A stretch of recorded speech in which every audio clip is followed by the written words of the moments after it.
Hi there everybody and welcome back.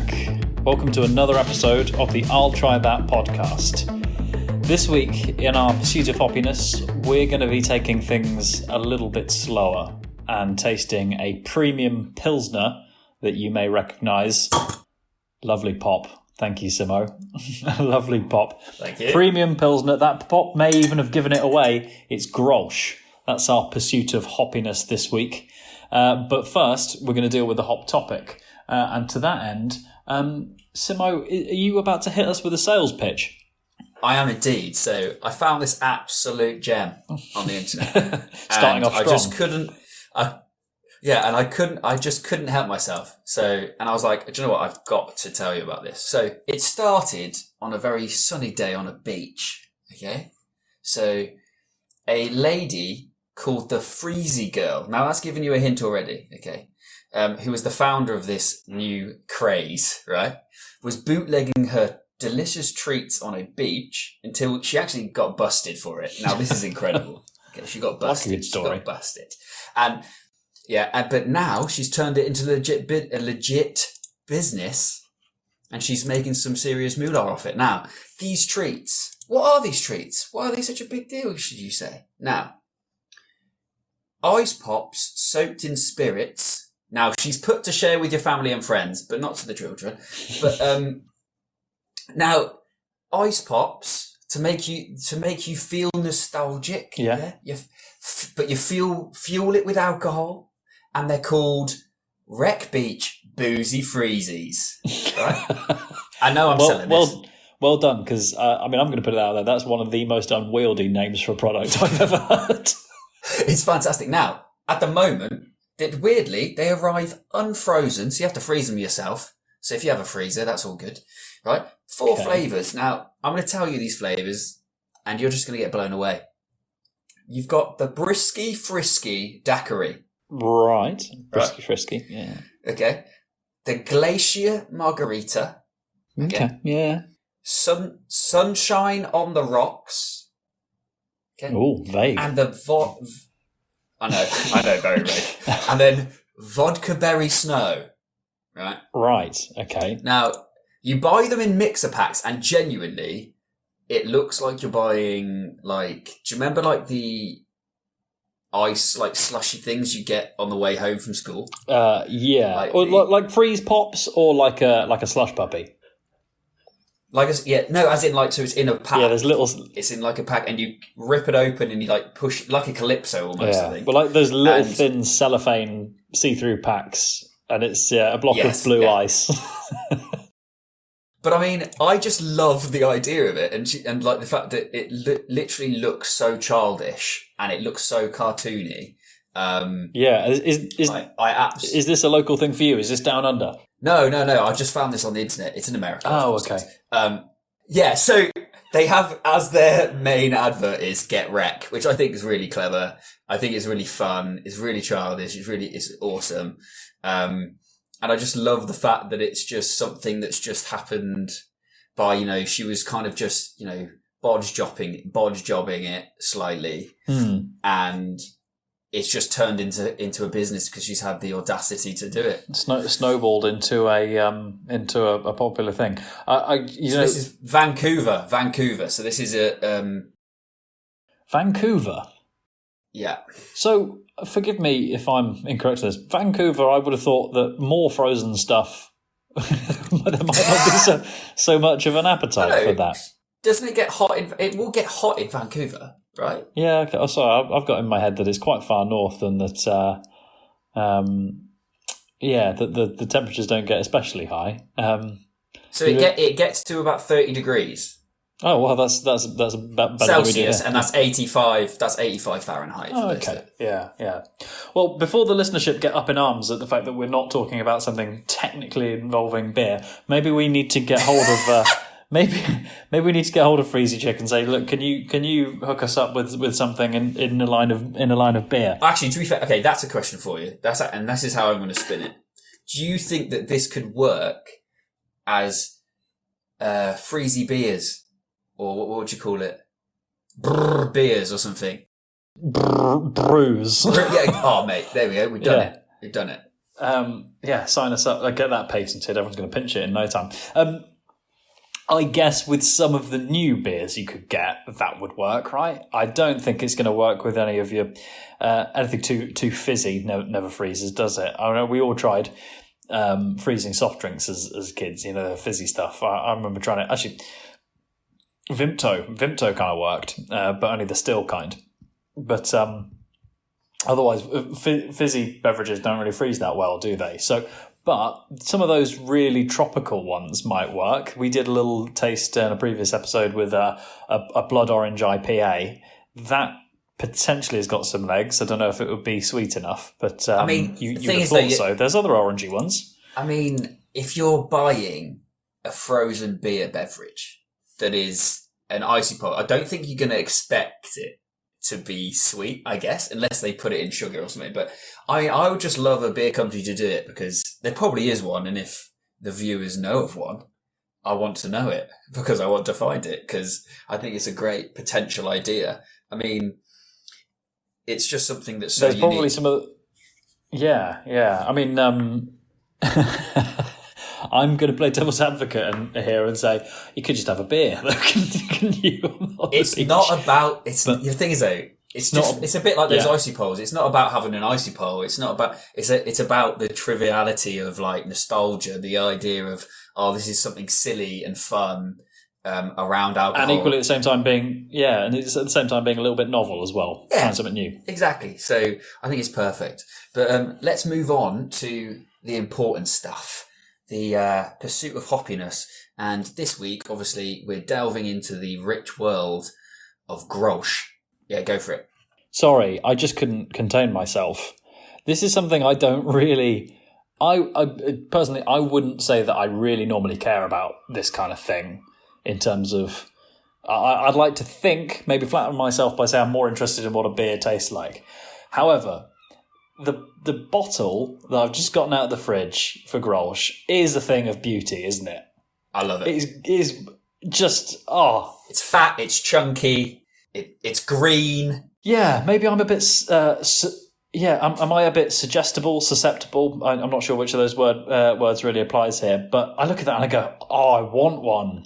It's, thick, green glass, condensation down the outside. I quite like that it's a small touch, but the little kind of calligraphy around the curly letters around the word Grolsch. And I look at it and I want one of those. I'm sure I've also seen there's a movie where someone pulls a Grolsch out of the fridge, or it might be that it's not Grolsch, but it looks like Grolsch. And I remember thinking, I don't know, just the look of it makes me, and it doesn't. I quite like also. For probably a really minor, tiny point about trying to recycle bottles. No, like paper around the bottom, a little bit around the top with the information that you need, but just a sort of old-fashioned kind of big glass bottle. It is, but it's also heavy. It's not just me. I don't know, because it's heavy, it makes you feel like you're getting value, straight out of the bat, right? You're like, I'm getting a proper piece of glass here. Yeah. And then also, it sounds really stupid, but these are the type of glasses that my other half likes to use to put candles in because they look cool. Now, I'm not saying fair play. That's not obviously that's not a Grolsch advertising campaign. It's just my personal thing, right? And I just love the lid thing as well. The way it's clicked, and it's just awesome. It's so unique and different.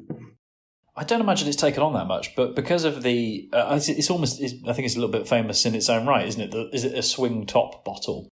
Yes, so it's got history to it. So there is a reason behind it, which we'll look into. Yeah. So, but I mean, for that reason, you could actually.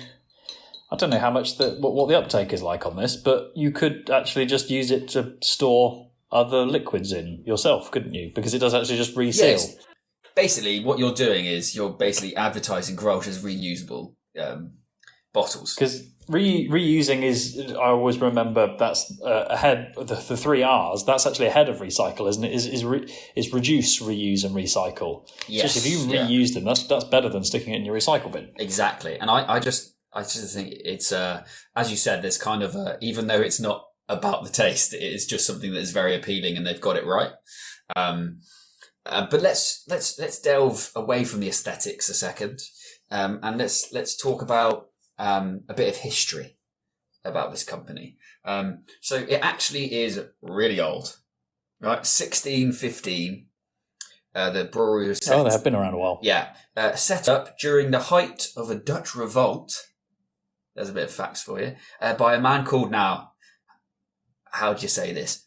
Willem Neervelt. Yeah, that I dude, reckon you got it, mate. That dude started it. Now, what's interesting is the next name I probably will butcher as well. But Willem took a man named Peter Kuijper. No, that's just wrong. Kuijper? I reckon the J might be silent or the P might be silent. So I don't know what I'm basing this on, but I'm really confident of the fact that it's Kuiper or Kuiper. Oh, do you know what? You smashed out of the park. That dude, basically, he decided... Let's not dwell on it for too long. No. Around 1650, so the had basically decided to use two different types of hops, which made the taste very different and very crisp. And back in the 17th century, guess what? That was pretty unique. And the first hop was for aroma, the second for bitterness. So it changed the whole kind of flavour concept at the time. And interestingly, the brewery itself was the only brewery, as in it was the only place they brewed it from until 1922, where they actually expanded. So it's got a ton of history, a ton of local history in a place called Gronlo. Gronlo. Are we going to say Gronlo? I'd say Grunlo there. Okay, basically, do you know what's happening here? Commoner versus non-commoner. I feel it's just oozing from this podcast. No, I'm just going to... No, all I'm basing that on is I got a very, very... I'm not even going to say what mark I got, but very bad A-level in German, which isn't Dutch. So, that obviously makes me an authority on this, this subject. Of course, yeah. But I've seen that Grunlo, and supposedly sometimes if you've got a vowel, so I've been told off in previous episodes for talking about bridges. Now I'm talking about spelling and grammar in different languages. But if you've got, I think it's particularly with German at least, and I think because there is a little bit of overlap between. I always actually maintain German. If you knew German and English. Dutch you could make up. I'm really sorry for any Dutch listeners, but anyway, we'll get rid of that. But with sometimes written down, if you have a vowel with an e afterwards, is almost like putting on the two dots, the umlaut. Oh, over. yeah. And so if it would have been Gronlo, putting the e after the o. On that basis would have been Grunlo. But I feel like I've kind of sidetracked us a little bit. That's fine. But I'll just... but what I'm trying to get to people's heads basically is this company is historic. They have been going for years. And for instance, just to let you know why they do a swing top bottle. Wow. That's easy for you to say. Yeah, I'm doing very well. Theo de Groin... Is it? What did you just say it was? And I've just called him Groin. I've just called him Groin. The Groin. He's definitely not Theo. Mr. Groin. Yeah. So Theo, actually, he was a very decisive man, supposedly in his reign, and he basically said, "I decide what I put on my beer," and despite the higher production costs, he made it stick. He said, this is what's going to stay. I want it to be iconic. I want it to be distinctive. I want people to know that swing top bottle means Grolsch.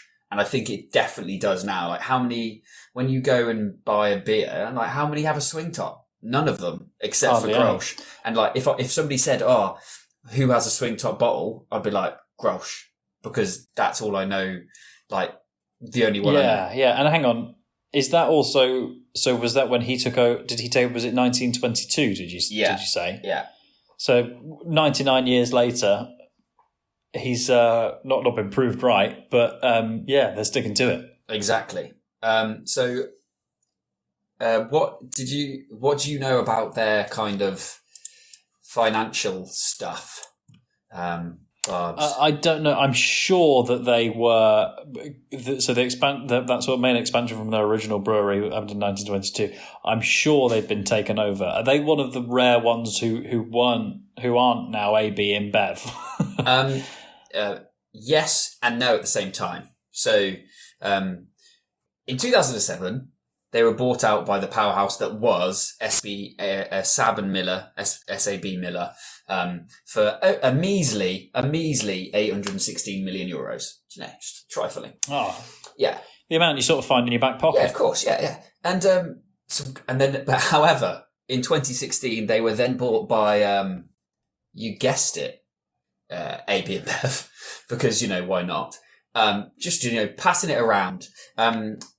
And then after that, Asahi, so that another powerhouse that we know of, bought Grolsch and Peroni and Meantime beer brands just for a very small sum this time. It's more acceptable. I think this is more kind of in our region, Barbs. I think we could have probably bought this company. 2.55 billion. Oh. Yeah. Well, if we pool our funds, maybe 816 million. I suppose there's two other breweries in there that's making up the numbers. It also is obviously that is also a lot later down the line. So that's at least 10, 12 years after the selling of the original. Adjusted for inflation, yeah. I'm thinking about it. I probably couldn't afford it. But we actually, when we were talking about Grolsch before we got into the episode, did we decide between some of that also that those two dates also seemed to tie in with what the people out there would see, how they'd be able to identify Grolsch, because they used to be, particularly for those of us in the UK, kind of recognisable by TV adverts. I'm sure it's not just myself that noticed this, but then they seem to just disappear. Well, didn't they? yeah, I think like the early adverts were the ones that I think are the ones that I remember. I generally can't think of an advert now. So, for instance, I actually had to go on their website just to have a gander at I'm not sure if you call it an advertising campaign, but it isn't a campaign of some degree. And it felt very corporate and very so generic. So they had As I Am, which was their campaign, which is basically the idea of be who you are and be free to be who you are. And then you were meeting these really interesting people around the world. So I think it was the idea that, right, okay. So I think it was it's kind of advertising as like this kind of global brand, and it's meeting, and they're not people necessarily to do with the brewery or anything like that. They're just really interesting people with interesting stories, and it's all about being who you are. And I think that's the whole idea of Grolsch, is that they're happy to still be who they are. But it's not what I remember them as. And also they did a thing called Our People, which is where you meet the people who work for the brewery, and that was their advertising campaign. So what do you remember them as, Barber? So I remember, as I think I alluded to in our intro for today's episode, there's a series of adverts on TV which was all about taking things slow. And there was basically a gentleman in a variety of situations, or a variety of situations were put forward, and then this same gentleman would appear and say to people, I'm afraid I don't have the script in front of me, but along the lines of, in a more charming and accurate Dutch accent than I can do, stop, what are you doing? No, Barbs. You have to actually try to do it the way he did it in the adverts, because I already know what it's like. I'm not sure that's such a good idea, because this has been a growing theme in recent episodes. And so for my Dutch accent, it's basically just turning any S into an esh. I think you should just try it, because I think you might be quite accurate. You never know. Because I don't think, let's be honest, the adverts I remember weren't particularly PC in themselves. And so we need to trivialise that as best we can. So, like, for instance, I remember as "Stop it." That's the way I remember it. Stop! What are you doing? Yes, perfect, Bob. I'm hamming it up a bit as well. Yeah. I like things a little slower. Yes, perfect. And what was That's all we're going to get. But what was the scene? What was the scene? The one you remember? Well, there was one. I remember it was basically a guy driving a girl home from a like a first date scenario, and pulls up to her house to let her out of the car. And I think she says something like, "Oh, do you want to come in, have a coffee? Maybe things go further. Oh, maybe let's be boyfriend and girlfriend. Oh, we can get married, have kids, and all this sort of stuff, and be happily ever after." And the idea is that she's getting really carried away.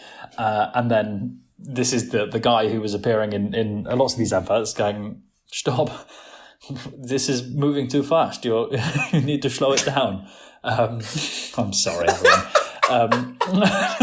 But also, I felt like there was always a little bit of build up, and then he would end with, "I like things a little slower," and then it would be Grolsch. There was also a catchphrase which I think it was normally the caption at the end was something like, "We only let you drink it when it's ready." Yeah, never rushed. Never rushed. Never rushed. Yeah. So the idea is that it's a beer that the brewers are very passionate about, and so they do take every minute to make sure it's perfect and absolutely right. But I can't for the life of me really think of any other scenarios where you were told to slow down. Have you got any? So did you remember them? So I've got some awful ones. Now, I'm just going to say, okay, there's three and they're very varied and very different. But I think the idea that with all the joking and like the Dutch humour and the kind of sarcasm and the kind of like the silliness, there's always that kind of never rushed thing. And I think they're always trying to get home that even though they're joking about it, like they're basically saying, look, this is quality. And so the first one was an alien invasion where they're abducting some random, and I'm really apologize to USA here, but hick farmer basically, and they say, they go, "Stop. Why do you always take the stupid guy?" It's like, "You're rushing it. You should think about this." And then they pop the beers. And then he kind of like... With the aliens. And then the aliens at the end are drinking beer and like getting giggly and silly whilst drinking Grolsch, right? Really weird. Really weird.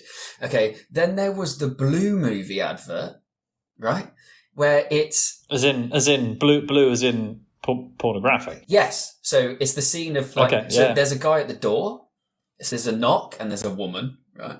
And she opens the door and he goes, "Hi, I'm here to fix the fridge," or something, and he walks over and then he actually starts to fix the fridge and he goes, "Stop," and he's like, "This is awful, like what are you doing?" I saw this one. And he comes in almost like the director. Yes. And it rapidly wall. appears that they're on set and he breaks the fourth wall and everyone's like looking and he's like complaining and saying it's all wrong and he goes, "We need to do this properly," and then they go away and they redo the scene and it gets really raunchy and then he's drinking a beer going, like he says something like, "This is so much better, like brilliant or awesome." Or like, now it's right. And it's just, the thing is that I was just thinking, like, that is so bad. Like that advert is weird. And then the other advert, which was completely different from those, was an orchestra. I'm hoping the theme still applies, but yeah. No, the theme doesn't really apply at all. It's a Christmas advert, right? And it is an orchestra. So there's people on the. I'm going to get it wrong. I've been in an orchestra. I've been in an orchestra and I've forgotten the name, but it's the big drums, but not like. Oh my god, they're like traditional big barrel drum thing. Oh, I forgot the name, but anyway, and they're hit instead of. Just call them the percussionists. The percussionists are all using Grolsch bottles instead of their drumsticks and their equipment, and then there's a woman who's using it to go ooh, and they're making and they genuinely make a Christmas song. Yeah, as when you say, just thinking for the listeners, when there's a lady who goes hoo hoo hoo hoo, I think So basically, like what Simmo was trying to mime there was what's that instrument? Like pan pipes. Pan flute. So she's like doing a pan flute with the bottles. Sorry, mate. A bottle of beers. And then there's like a guy hitting the timbre, like the cymbals with using glass bottles and like hitting drums. I'm with just slightly concerned. So, did this actually happen, or have you dreamt it? No, I dream a lot of weird things, and this is generally not what I have dreamt.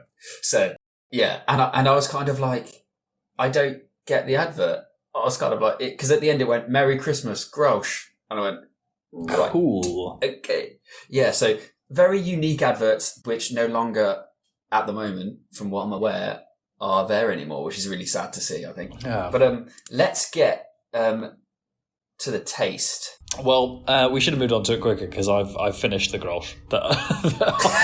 Okay. However, guess what? Guess what, Barbers? That is a good sign. That is a good sign.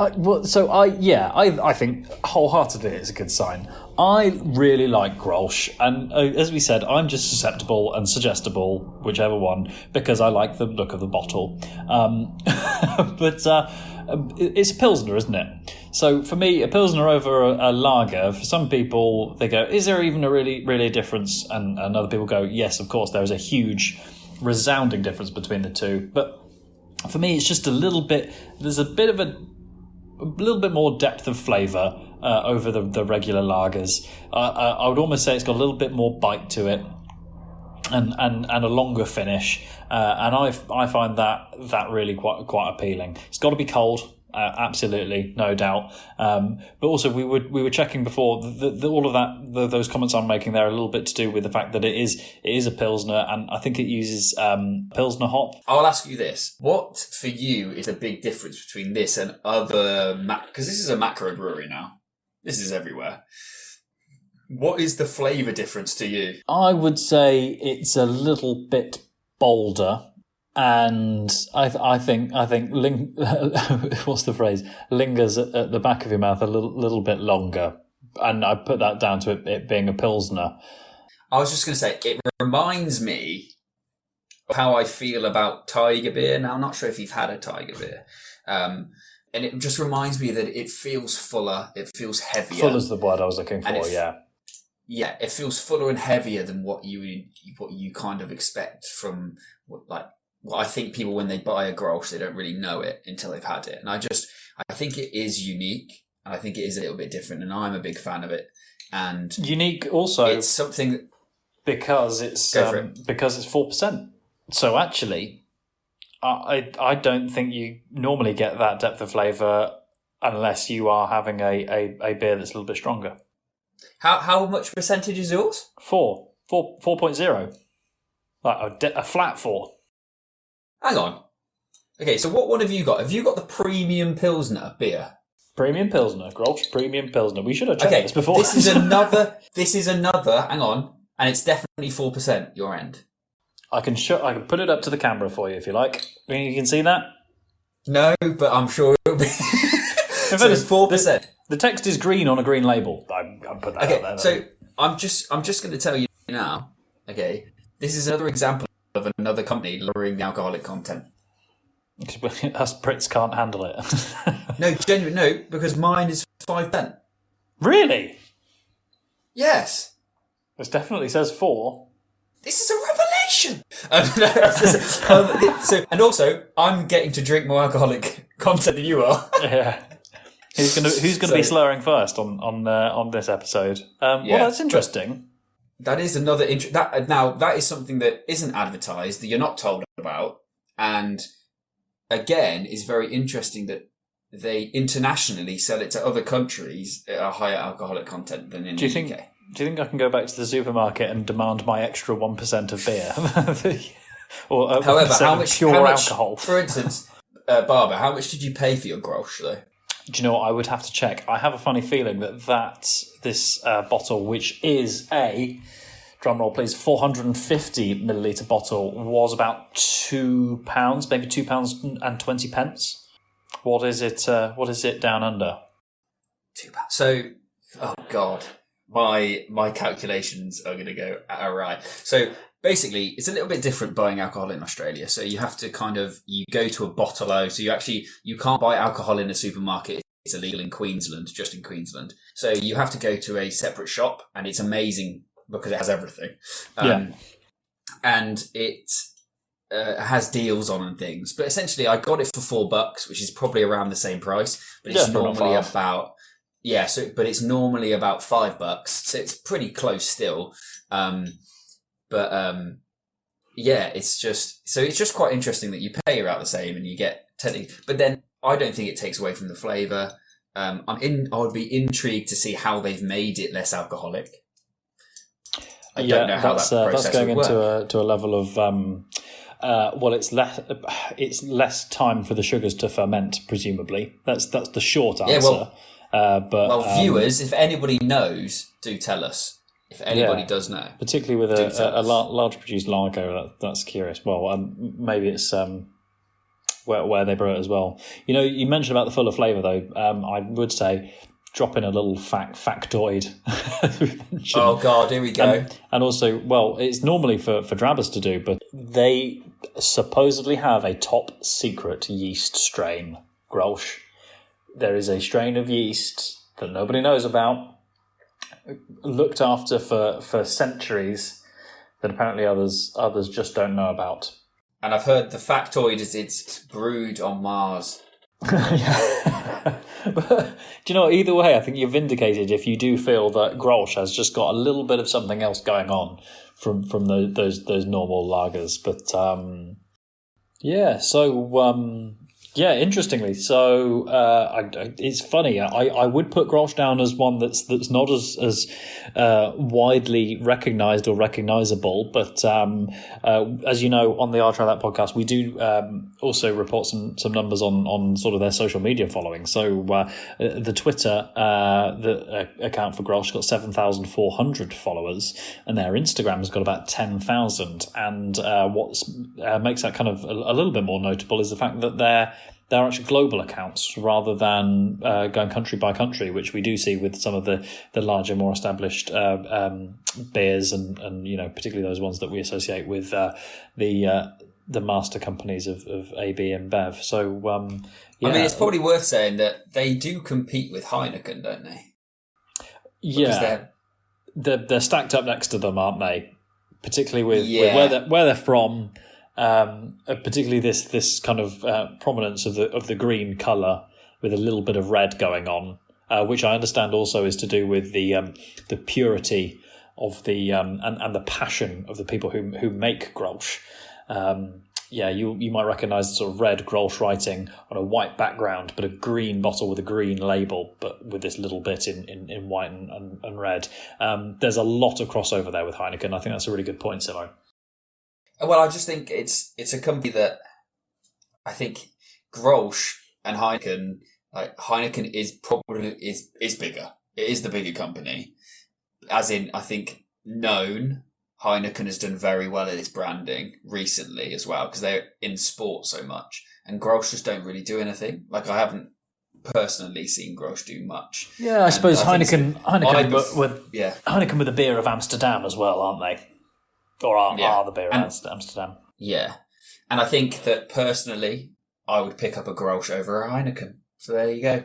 Ooh, okay, going against the grain. Going against the grain, generally speaking. But actually, I think I'm with you. Once again, I get very excited when I see a bottle of it, but I think it's a nice little tipple. Like, as in, I think, interestingly, like, I hadn't really considered Heineken and Grolsch are competing, but they obviously always have done. But like, they're still two big companies, and they're still. It kind of shows you how powerful Pilsner and Lager is from that region as well. So and presumably doing well enough to not branch out too far and diversify. I'm not sure of a Grolsch IPA coming out anytime soon, or a tropical pale, or a new session lager. I think they are sticking to the knitting, aren't they? Yeah, I mean, they only have 4 beers on their website, and one of them is alcohol free. So that tells you alcohol free Grolsch, and why change? Why change what you know when it works? If it ain't broke, don't fix it. Exactly, perfect. And that's all we have time for this week's episode of the I'll Try That podcast. And so from me, Joe, Rich, Barber, and Simmo, goodbye. And don't forget to follow us on Instagram, Twitter, I'll try that podcast.com. And watch us on YouTube. Goodbye now.